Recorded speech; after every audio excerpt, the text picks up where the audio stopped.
Village Corner, sorry to interrupt, number 32, Lotus there, getting itself into a bit of a knot at Village Corner as it came in, just turned in on one of the P2 cars. You can see that on the replay, haven't you? Yeah, that's been brilliant for a few laps. Fifth, sixth at the Peacock car. Fifth, sixth and seventh within P2. That was the Charoux car ahead of Nick Venasio and Tom Cooper-Smith. They were queuing up behind the Lotus, and unfortunately was in contact into Village right now.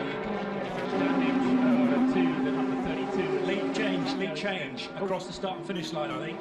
With McNish right behind the Alex Wirtz Toyota. They were nose to tail, and Alex McNish, doing it as well now. Alan McNish takes the race lead, heading into the fast right-hander. What do the Toyotas have in form of a reply? They're heading into the left-hand of the loop there. So that's a great aerial shot. The kink at Aintree brings them onto Wellington Straight, right past you, Paul Truswell. Yeah, so Alan Minish, just the way he was going, he was clearly quicker in a straight line than Alex Wirtz, and now he's clear of Wirtz. It'll be very interesting to see how much quicker the Audi is than the Toyota in terms of sheer lap time. So Alan McNish then certainly on a bit of a charge. Ben Treluay in the other Audi still stuck behind Anthony Davidson, and he's there just a second behind Anthony Davidson as they get through the traffic zone. One of the things we did notice in practice, pre-practice sessions when there were a lot of cars on the circuit, was how much more nimble the Audis were. The Audis were able to be very, very good in the traffic, and Treluay is up ahead of Anthony Davidson now as well as they go through the GT traffic. It's very tight indeed as they swung through the Beckett's S's, but Ben Treluay, well, he said he'd have to take some risks through there, and it certainly looked a bit risky to me. I'm sure it was all quite safe from where he was standing, but Treluay is up ahead of Anthony Davidson now into third place. Problem for the number 32, Lourdes now, as that car. Charoux suffered after the Venasio and Charoux were side by side. Damage to the right-hand side pod of that car. Front right heavily damaged, and front left for the Peacock car. Nick Davis in the pits. Yeah, the Peacock car in front of me, he's done that three-quarters of a lap with a completely flat and locked front left tyre, so that's shredded beneath him. Big damage to the underside of the nose. Now, depending on whether he's got away with no suspension damage, it actually might be a relatively simple fix. That nose unit will come off in one unit. The undertray at the front is normally attached as well in these cars.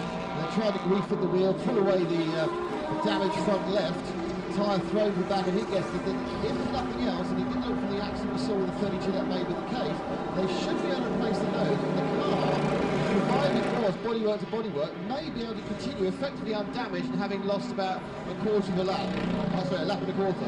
You can take blanket over Treluay, Wirtz and Davidson here. They are nose to tail heading through Lovefield, all caused by traffic into the village and the loop, but there's nothing between them, and the two Toyotas are ganging up on the second place Audi here. Ben Treluay under a lot of pressure, although when he gets to the straights, the Audi just seems to pull away. So Toyota's trying to use the toe of each other to gang up on the number one Audi. I think it's just the toe which is giving the Toyotas a chance. Now Treluay, I mean, it's not just on the straights where the Audi has the advantage. In fact, if anything, I think Anthony Davidson is ganging up on Alexander Wirtz as they turn through the pass for the lead was because Alex Wirtz went right off the track coming out of the final corner, all four wheels off.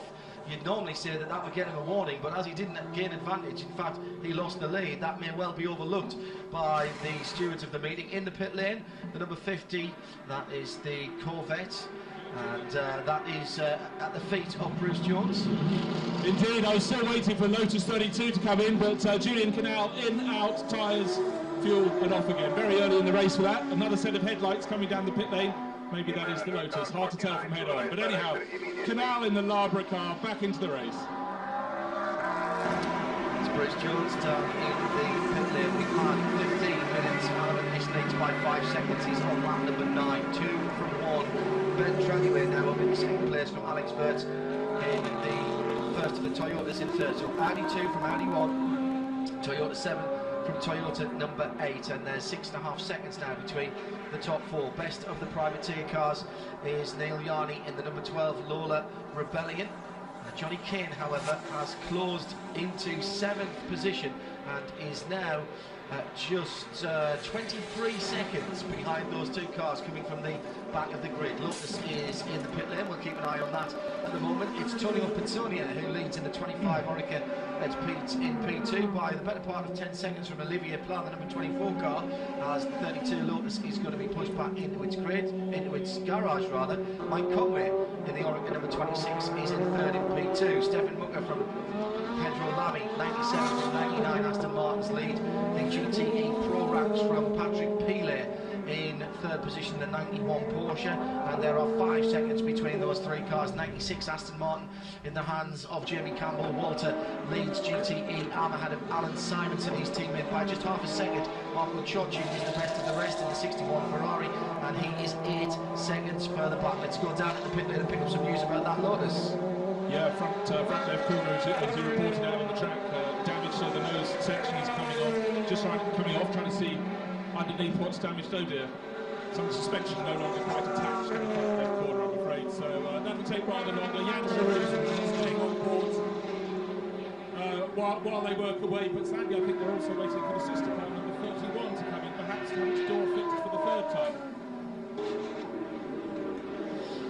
Not a great baptism for those cars. The two Toyotas then in third and fourth position. That's the battle of on the track at the moment, for my money, John, as Anthony Davidson is shaping up, and he might have a go going into Brooklands as they get down to the end of the Wellington Straight. He certainly looked like he was going to have a go. Looking on the screen now, well, Alex didn't make it very easy for him, didn't he? Didn't invite him through, but Anthony Davidson there with Alexander Wirtz having a good old battle. Struggling for traction out of the final corner there and running wide again. A marker post went just scattered at off-field, using every inch of racetrack available to them.